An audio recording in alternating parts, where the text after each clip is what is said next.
Welcome to video M17A on quality. This is our first video and our last module.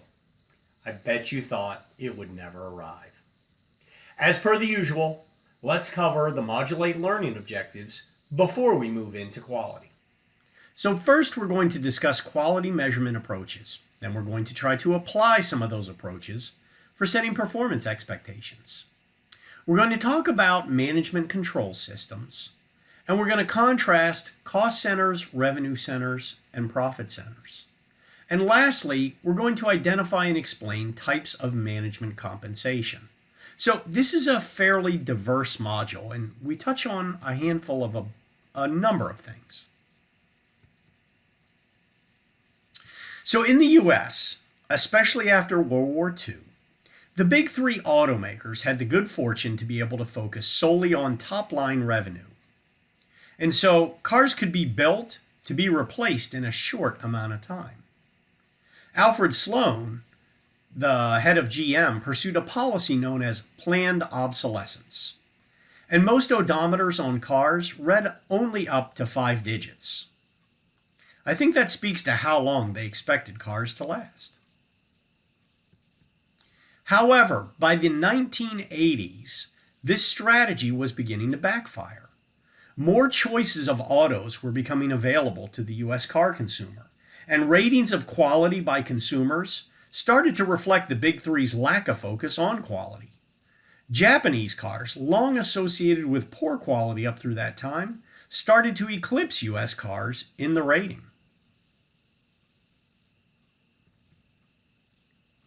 If quality leads to profits, the results were inevitable. U.S. automakers' market share started to fall, while the overseas competition, especially Japan, started to gain.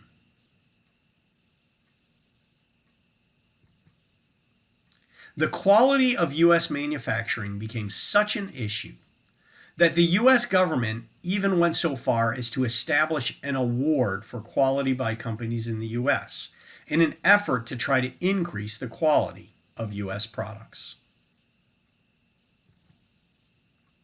So this chart from your text is intended to show a linkage between quality and profitability. So it probably overstates the effects of quality on cost, but it also probably understates the effect of quality on revenues. The ability to get more widespread opinions more easily due to the advent of internet-based ratings, reviews, and opinions means that consumers can be much better informed on making a good value decision. I think the point is, quality matters. So what is quality?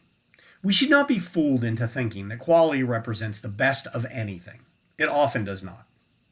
I think it's safe to say that few of us walk out of McDonald's prepared to claim that that was the best hamburger we ever ate. But does that mean that McDonald's is low quality? McDonald's is serving quality in a different way: speed and consistency. What is more important is that very few of us ever enter McDonald's expecting the hamburger to be the best we've ever had. But we do expect it to be quick, cheap, and more or less the same as it was the previous 100 times we stepped into any McDonald's anywhere in the world.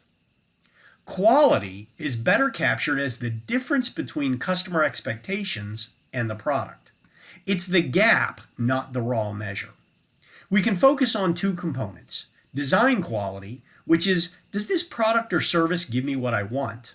And performance quality, which is, does it perform as I expected? If a customer walks into McDonald's expecting Ronald to serve up a premium burger, then the design quality has failed. The customer's expectation of a thick, juicy burger with fresh condiments, lettuce, tomato, onions is going to be sorely met when they experience a thin patty with a squirt of ketchup, mustard, and some dehydrated onion flakes and a couple of pickles. If, on the other hand, the design is well calibrated by the customer experiences, and a cold burger or a stale bun or too few many pickles, well, that's a performance quality failure. Here's the textbook's framework for managing and controlling quality. Oh wait, Here is the textbook's framing for managing and controlling quality. And frankly, it doesn't look a lot different than the last picture. I'd say our authors could use some infographics training. As with almost everything else in this text, the role of the management accountant, well, it's a bit overplayed, but the basics are still present. Customer expectations are the cornerstone, as these drive the quality goals. These goals obviously have to be engineered as part of the work process. And the work process is monitored, quality failures and the cost of these failures is collected. These are combined with non-financial indicators to determine where additional quality investment or spending should be made. In the meantime, customers are being delivered products and their measures of satisfaction also become part of the feedback loop. Lastly, the quality-related information is used to set new quality goals in search of continuous improvement, and the cycle continues over and over. One of the items mentioned in the flow is Six Sigma. Now, I would describe Six Sigma as the latest in a long history of quality initiatives being used by businesses with one basic goal in mind: how to improve. You might call Six Sigma more generally a model for continuous improvement. It was not the first, and it almost certainly will not be the last. But all of these continuous improvement processes share a large number of underlying steps. Number one, define the problem. Where is quality lacking? Where is the product failing? Number two, measure the deviation from quality. For example, you may have seen the average time to fulfill a drive-through order in some fast food establishments.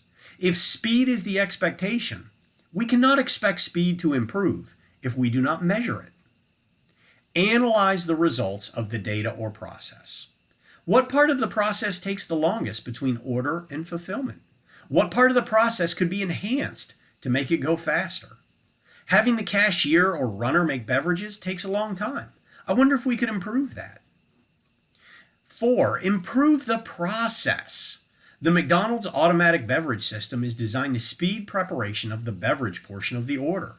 Maybe placement of the cups or the ice or the dispenser or the cash register. And number 5, control. New measures can now be taken to ensure the process does not fail. All right, that's an overview of quality, especially from a management accounting perspective. In the next video, we're going to cover measuring the cost of quality. Thanks for watching.